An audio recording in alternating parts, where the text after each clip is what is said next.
Olá a todos, sejam bem-vindos ao seminário do Centro de Pesquisa e Análise Heráclito, o CEPA. Eu sou Adriel, membro do CEPA, sou físico, escritor, pesquisador, e hoje vamos conversar com o nosso convidado, o Dr. Rafael Luiz Marchetti. O Dr. Rafael é médico cardiologista, especialista em medicina do estilo de vida e medicina do exercício. Possui certificação pela Sociedade Brasileira de Cardiologia, SBC, e pelo International Board of Lifestyle Medicine, além de pós-graduação em medicina do exercício e do esporte. Ao longo de sua carreira de mais de 2 décadas, atuou em hospitais e clínicas, foi preceptor de residência médica em cardiologia e coordenador de unidades intensivas cardiológicas. Dedica-se ao tratamento e prevenção de doenças crônicas, integrando sua experiência em cardiologia com a medicina do estilo de vida e do exercício. O tema de hoje será Cardiologia do estilo de vida, a revolução na prevenção e tratamento de doenças cardiovasculares. Dr. Rafael, seja muito bem-vindo ao nosso seminário. Obrigado, Adriel. É um prazer aqui discutir com vocês esse tema, uma relevância atual muito importante. Então, vamos dar seguimento. Perfeito. Bom, Dr. Rafael, a primeira pergunta, então, que eu gostaria de fazer para o senhor é: quais são as mudanças de estilo de vida mais impactantes que podem ser implementadas para prevenir doenças cardiovasculares e como essas mudanças se comparam à eficácia dos tratamentos médicos tradicionais? Certo. Em relação aos hábitos de estilo de vida que são importantes, a gente costuma estruturar isso em pilares, né? E aí os pilares eles são compostos pela alimentação, um padrão alimentar saudável. Depois eu mostro as estatísticas disso, o quanto isso é impactante, né, na prevenção de doenças e na promoção de saúde. Além disso, um padrão de atividade física e de exercício regular, o sono, um padrão de sono adequado, tem um impacto bem significativo nisso. E além desses 3 elementos, nós temos o conceito de evitar tóxicos, sendo os mais discutidos o tabagismo e o alcoolismo, né, o consumo da bebida alcoólica. Então, a evitação de tóxicos, as conexões sociais, a gente percebe que as conexões sociais têm um impacto muito significativo também, e o manejo e o gerenciamento de estresse. Então, hoje em dia é perceptível o impacto do nosso bem-estar emocional como um determinante de saúde. Então, atuando em todas essas frentes, nós temos um resultado positivo na promoção de saúde. Isso se estende além do uso dos medicamentos. Na verdade, a gente não compara, né, o medicamento ou o estilo de vida. Eles são tratamentos complementares, que, se bem estruturados, ambos conseguem trazer um benefício adequado para a nossa saúde. Certo. Bom, você mencionou a questão da alimentação saudável, né? E de que forma essa alimentação moderna e as tendências dietéticas, né? Por exemplo, como a dieta cetogênica, o veganismo, como eles influenciam a saúde cardiovascular e quais são as evidências científicas que suportam essas práticas, né? Se é que essas evidências existem. Sim, o que temos de evidência hoje, de forma bem estruturada, é um padrão alimentar baseado em vegetais. Isso não significa ser necessariamente vegetariano ou vegano, mas um padrão onde se consome uma quantidade grande de vegetais, legumes, frutas, verduras, certo? Como fonte básica da alimentação, e um conceito também de evitar alimentos ultraprocessados. Então, não se exclui por completo, porque a gente vive num mundo, né, Adriel, um mundo industrializado, onde as dinâmicas sociais são muito intensas, e nem sempre teremos alimentos extremamente naturais, prontos, à disposição. Então, mas tendo esse conceito de que o predomínio alimentar deve ser feito por vegetais, e aí a exclusão ou a diminuição da frequência do consumo de alimentos ultraprocessados tem impacto positivo na saúde, né? E em relação à carne, por exemplo, a dieta padrão, a dieta que foi campeã, digamos, em relação à redução de risco cardiovascular, foi a dieta com padrão mediterrâneo, que não é necessariamente uma dieta rígida, ela é um padrão, ela é uma tendência e ela é estruturada dessa forma, com uma ampla utilização de alimentos de origem vegetal, e em relação aos alimentos animais, então, assim, a questão do peixe, da carne, né, dos derivados lácteos, uma certa redução dessa frequência. Então, você pode consumir um peixe, você pode consumir um queijo magro ou algum outro produto com baixo teor de gordura, e isso tem um impacto positivo na redução da saúde cardiovascular. Já tem muita evidência disso. Você comentou sobre outros padrões, né? O padrão, você falou do low carb, né? Um padrão cetogênico. Esses padrões, a gente não tem na literatura científica nenhuma evidência de benefício em questão do sistema cardiovascular, certo? O que tem de evidência é o padrão dieta mediterrânea, a dieta DASH, que é uma dieta feita, né, estudada para hipertensão arterial, que ela se aproxima muito do padrão mediterrâneo. É também uma dieta plant-based, né? Se a gente agrupar a dieta plant-based, nela são incluídas a dieta do Mediterrâneo, a própria vegana, a dieta DASH, mas a questão da dieta cetogênica, onde você diminui o consumo de carboidratos para aumentar um consumo de proteína e gordura, ela não tem evidência científica de benefício no sistema cardiovascular. Certo, entendi. É interessante isso. E como a gente vive hoje num mundo extremamente acelerado, né, devido à hiperconectividade que nós vivemos, isso também acaba gerando estresse, né, e a nossa saúde mental acaba sendo afetada. E como você vê isso, essa questão do estresse e da saúde mental, né, eles estão diretamente interligados à saúde cardiovascular, e quais estratégias de manejo do estresse, né, que podem ser mais eficazes na prevenção de doenças do coração? O estresse, ele realmente tem um impacto muito significativo na doença cardiovascular. Antigamente era difícil, ou talvez ainda seja difícil, medir o estresse em números, né? Então, uma medida da pressão arterial, por exemplo, é mais fácil, você mede milímetros de mercúrio, tem essa aferição, você mede através de exames de laboratório a medida da glicemia, você tem perfil lipídico, isso era mais fácil no passado, isso se transformar em estudos e a pesquisa ser nessa área. Mas percebendo que, por mais que se tenha controle desses fatores, existia uma grande gama de pacientes que não tinham essas alterações e mesmo assim continuavam tendo evento cardiovascular, continuavam tendo infarto. E nessa pesquisa, para tentar entender como isso acontecia,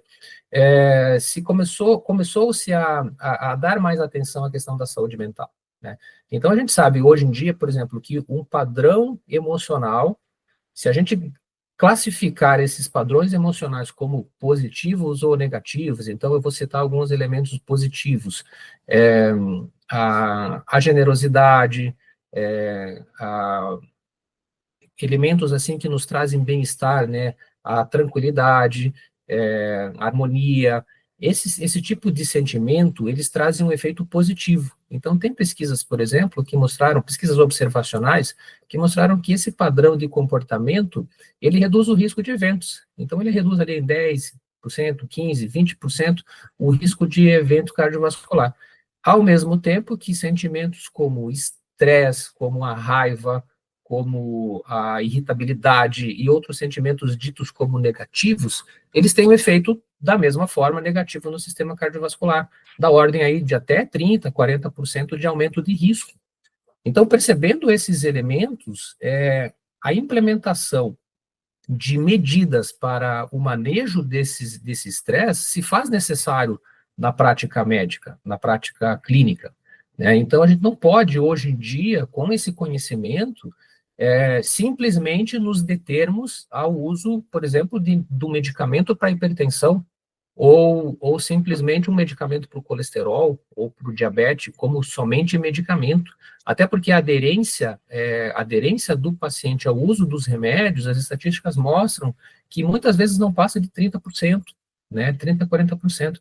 Então, é um engano de ambas as partes, do médico que está prescrevendo, acreditando que o paciente vai fazer uso daquilo, e também do paciente que recebe o medicamento e acaba não usando, né? Então, assim, se a gente imaginar dessa forma, e a medicina hoje em dia, em sua ampla maioria, é feita dessa forma, a gente está se enganando em relação aos resultados. Então, para fazer uma prática adequada, eu tenho que fazer a indicação medicamentosa adequada, mas da mesma forma, eu preciso fazer, entender como está a saúde como um todo. E aí tem a questão do estresse, essas questões emocionais. Se você imaginar, por exemplo, que eu preciso orientar o paciente que teve um infarto, né? Orientar uma atividade física pós-evento. Porque eu sei que a implementação de um programa de reabilitação física, de atividade física pós-infarto, ele é tão ou mais efetivo do que o uso das medicações padrão pós-infarto, certo? Então, ele faz parte do tratamento. Mas se eu simplesmente falar para uma pessoa que teve um infarto, olha, você vai ter que fazer exercício físico a partir de agora. Daí ele vai escutar, ok, tenho que fazer. Quantos por cento que vão realmente iniciar simplesmente com essa orientação? Tem estatística para isso, mostra que isso é algo em torno de 10, 15%, com essa orientação simples. Então, a gente entra nessa questão que é o tema da nossa palestra, né, da cardiologia do estilo de vida, que ela tenta se aprofundar de forma um pouquinho mais intensa em relação ao comportamento humano. Quais os elementos, né, quais as ferramentas eu posso utilizar baseado em evidências de que eu consigo estruturar um plano de ação para esse paciente para realmente começar um exercício físico pós-infarto. Eu estruturar um plano de ação onde inclui um padrão alimentar melhor. Isso é um estudo do comportamento humano. É um estudo, e aí que ele se encontra com essa questão do comportamento, da psicologia, inclusive da neurociência. Né? Ele faz esse link, a medicina do estilo de vida, no caso aplicada à cardiologia, né? A cardiologia do estilo de vida tem esse papel, e com papel com resultados muito impressionantes. Né, desde 1990, quando começou os primeiros trabalhos assim com impacto no mundo todo em relação à doença cardiovascular, isso foi muito impactante.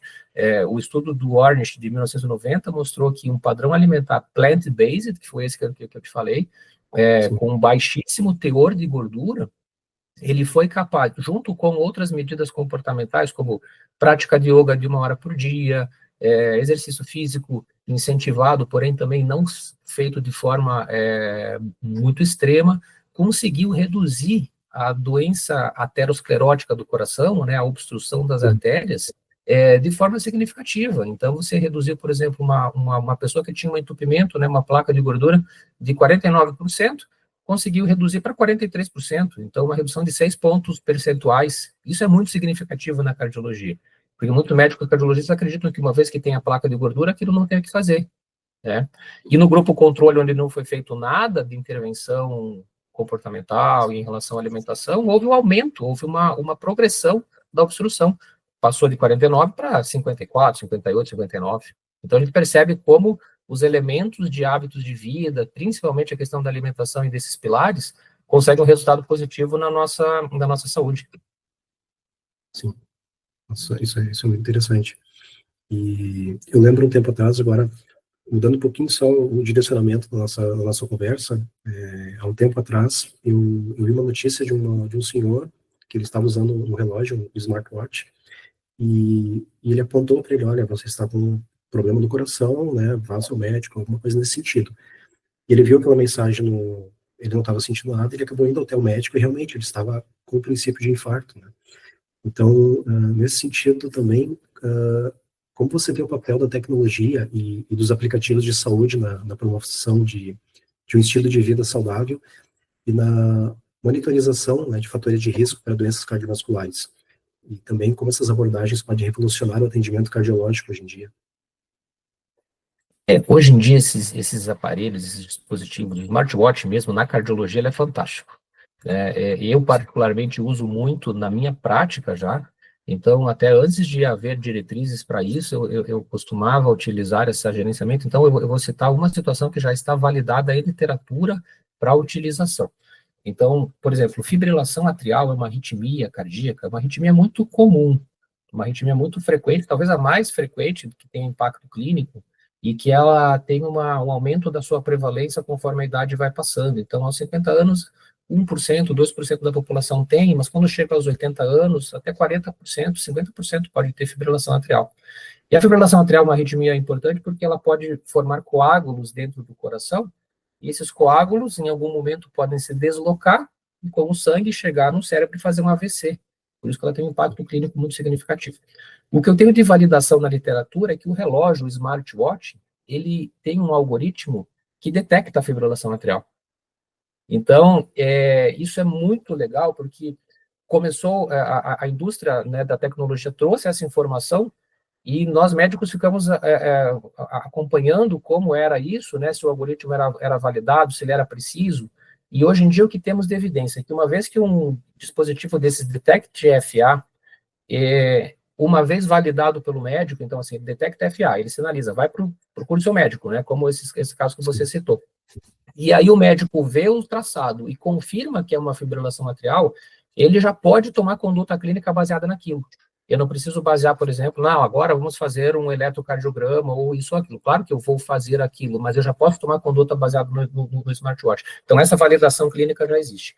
Para infarto, para detecção de infarto, ainda não há uma validação oficial, né, que o relógio possa confirmar isso. Então, no sentido de, se eu tenho algum sintoma ou se o relógio sinaliza, procura o médico. Essa é a mensagem base, certo? Para daí o médico avaliar e ver, enfim, para possivelmente fazer um diagnóstico. Mas, apesar do algoritmo não detectar infarto, ele pode detectar alterações secundárias. Por exemplo, uma FA pode ocorrer numa situação de infarto, outras arritmias cardíacas podem sinalizar. Então, e eu imagino que com o tempo, né, a evolução tecnológica nesse sentido vai chegar a outras questões de aplicabilidade muito maior do que nós temos hoje na cardiologia, apesar de já ser fantástico. Inclusive, os pacientes meus que têm arritmia, eu incentivo o uso do relógio para a gente monitorar. E além da questão da doença também, André, o que é interessante, é que ele serve como um monitor de estilo de vida. E aí a gente faz o link em relação à cardiologia e ao estilo de vida. O relógio, um smartwatch, ou aqueles anéis, né, de monitorização, ou outros dispositivos, eles monitoram o padrão do sono, e aí tem impacto, né, por ser um dos pilares do estilo de vida. Você consegue ver se o teu sono está estruturado, se ele está adequado, se ele teve muita fragmentação, enfim, você faz um hipnograma bem parecido com aqueles que são feitos em clínicas, né, e que nos consegue direcionar em relação até a pessoa, né, por exemplo, ela recebe aquele relatório semanal, como foi o seu sono da semana, a pessoa olha, opa, dormi pouco tempo, né, menos do que o meu médico falou, olha, tive um padrão de sono, assim, fui dormir e acordar em horários diferentes, do que o normal. Isso aqui também o relógio sinaliza como um comportamento que não é muito favorável em relação à saúde. Então, tem muita ferramenta, realmente, que os dispositivos podem nos ajudar. Se a gente for de forma até um pouco mais aprofundada, por exemplo, tem aplicativos hoje em dia que você consegue fotografar o prato, né, da sua refeição, e ele vai dar uma estimativa, muitas vezes até precisa, sobre a quantidade calórica e a quantidade e distribuição dos macronutrientes em relação a carboidrato, proteína, gordura. Ele identifica através da inteligência artificial, né, qual é o alimento, já busca no banco de dados qual é os componentes desse alimento e já estima a quantidade calórica que você está consumindo.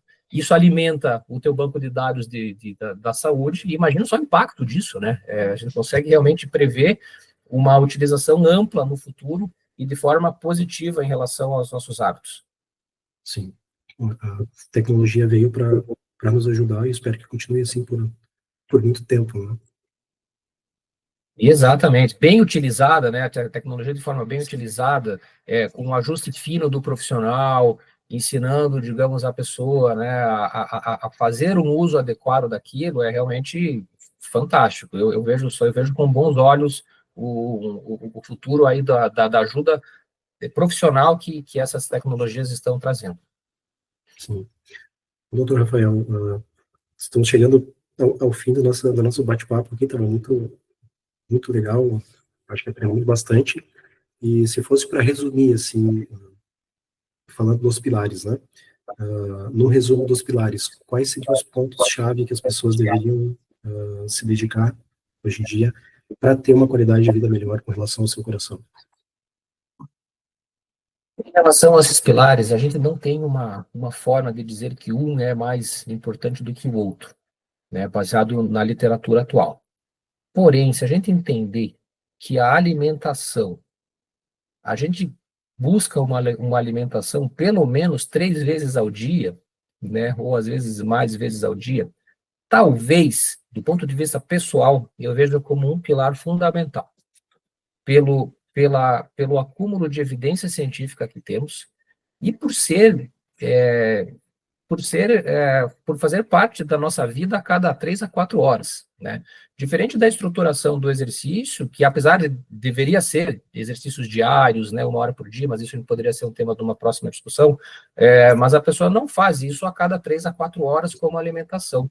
O sono, você estrutura o sono para ser uma vez por dia, né, bem estruturado. As conexões sociais também, apesar de uma dinâmica social, a gente não consegue, talvez, implementar isso todos os dias, né, da mesma forma como os tóxicos, essa questão de evitar. Então, eu vejo a alimentação, se puder resumir por onde começar, claro que cada pessoa tem o seu comportamento, né, que deve ser adequado, ou que a pessoa tenha desejo de mudar, mas prestar atenção na alimentação pode ser um bom começo, né, buscar um padrão alimentar estruturado, saudável, sem extremismos, sem evitar 100% se você gosta muito de um alimento, mas ter consciência alimentar e saber fazer boas escolhas. Então, a gente fala em aumento de frequência de consumo dos legumes, frutas, verduras, como um padrão, e a redução da frequência de consumo dos alimentos ultraprocessados, deixando os alimentos também gordurosos, como carnes e outras coisas, né? Buscar elementos melhores nesse sentido. Então, como mensagem final se alimente bem como um bom começo, busque os outros hábitos de vida para ter o coração saudável. Perfeito, perfeito. Doutor Rafael, muito obrigado por disponibilizar, né, o seu tempo aqui para essa conversa, esse bate-papo muito interessante. Uma ótima semana para o senhor e muito obrigado. Obrigado, Adriel, pelo convite, é um prazer. Estamos sempre à disposição. Grande abraço. Outro, tchau, tchau.